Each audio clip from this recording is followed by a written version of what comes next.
for Winston Capital, and we're covering the week of September 3rd to September 7th. What we have to talk this week is 10 years of the financial crisis of the bankruptcy of Lehman. Obviously, a lot of talks about contagion in emerging markets, the tariff wars.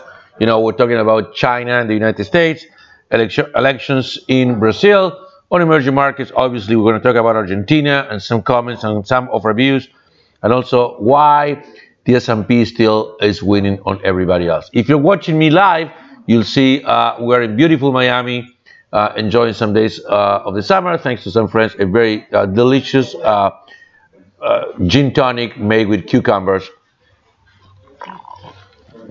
Very refreshing in a very hot Hillsborough Beach in Pompano Beach, Miami. So let's start for the week. Emerging markets was the big focus. The economic minister of Argentina, Duhovne, came to Washington talking to Christine Lagarde from the IMF. And we are getting into, and the market kind of been bouncing, and also Turkey, the two big guys in emerging markets. And our view is that this is not going to be a full-blown crisis. Actually, some of the assets in Argentina and Turkey bounce, some of them big. And we kind of like it. If you have tolerance for big volatility, we think, equity in Argentina, especially banks and the energy sector, we like. And also the bonds, especially we will go with the very long bonds.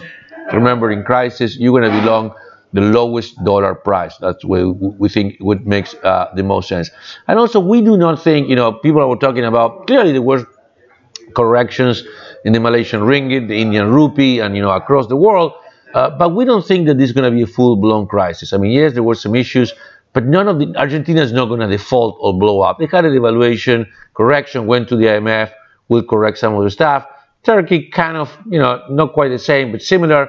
People were talking about South Africa. Despite the noise, South Africa has a very, strong numbers. Same with Brazil. Brazil has, elections. We're going to talk about that later, and uncertainty. But the fiscal accounts and all that stuff is in very good shape. In the case of Argentina, after the devaluation, the current account deficits have, basically corrected. And although, yes, they do have, a lot of foreign currency debt, it's not a huge amount.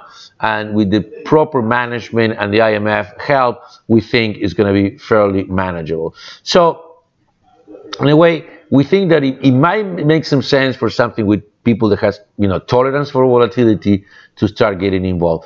We, in our portfolio, stay long EWW. Mexico, which is more conservative, is the one that has resisted the most. And remember, Mexico has NAFTA. It's the only one that so far has cleaned the issue with the United States new administration. They signed the deal, they're done. Canada hopefully will come along. They're talking with the Europeans, and which make us jump to the next issue, which is the real problem is if we go into a full-blown commercial war with China. On Friday, the President Trump announced new measures on $267 billion of goods. We were at $200 billion, so this is now $467 if you want to put them together. Clearly, not a good sign if we, come to, a collusion on this. And remember, at the end of the day, the leverage is on the United States side. The deficit is $600 billion. As much as China wants to retaliate, the one who has more to retaliate from is the United States, not China. So, again, we don't think it's going to be full-blown, but clearly this is a risk that we're having.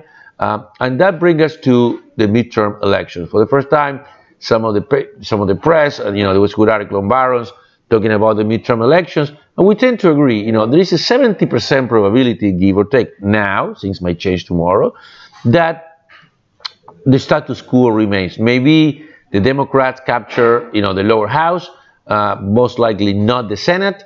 But even if they capture, the Democratic Party is so divided that no match is going to happen.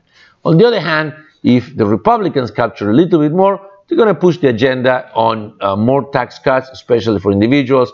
I would say on the immigration front as well, but not a big change. Now, if we have a big victory of the Republicans, now the market will rally because probably we will have more deregulation and pro-business and lower taxes measures. So that's positive. On the other hand, if we have a big landslide from the Democrats, it's going to be very negative for the market because I think the specter of impeachment and things like that might come up to the front, and that clearly the market will get very nervous about that because despite of what happens at the end, you get into a stalemate and things get very, very nasty. So either way, it's early. We're getting into that. Our view is that the thing with China will get fixed before the elections.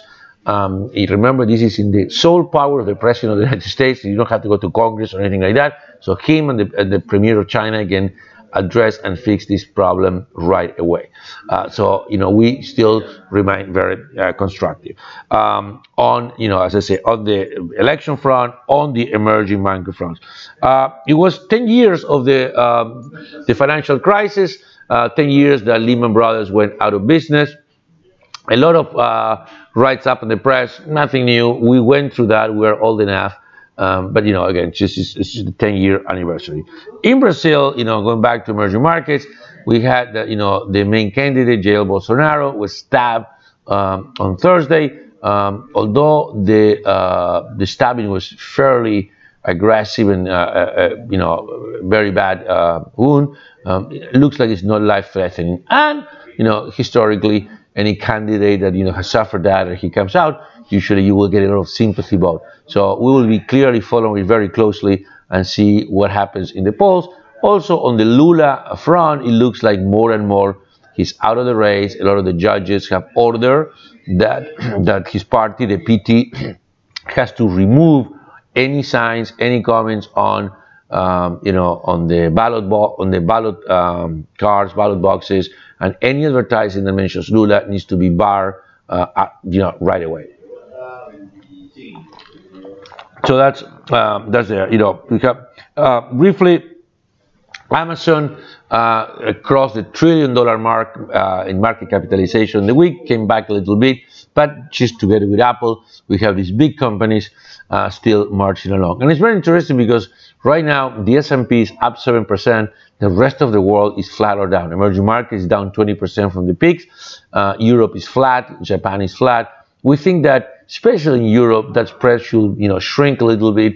It's not a bad trade to go long Europe against the US because we think that, again, the economic news in Europe are fairly positive, fairly decent positive for the time being. The performance still is not quite there. They're more sensitive, they're more cyclically sensitive in general, so this issue with China might affect them more directly than other companies, but still we think there could be a good opportunity there. So what is coming this week?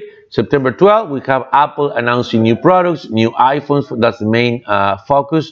They're talking about an iPhone 9 at $850 and some other products. I think we're talking about a new iPad, a new watch. So we'll be, obviously all the Apple fans will be looking at that. But more important for the week, we have inflation on Wednesday and on Friday, PPI and CPI. Remember, we have the labor report at 191K. That was very positive. Clearly setting the stage for the Fed to keep going on the steady increment on rates, as will be discussed many, many times. So I think it's very important to see what the PPI, CPI has to say for this week in order to, get to see where are we going in terms of, the course of rates on the Fed.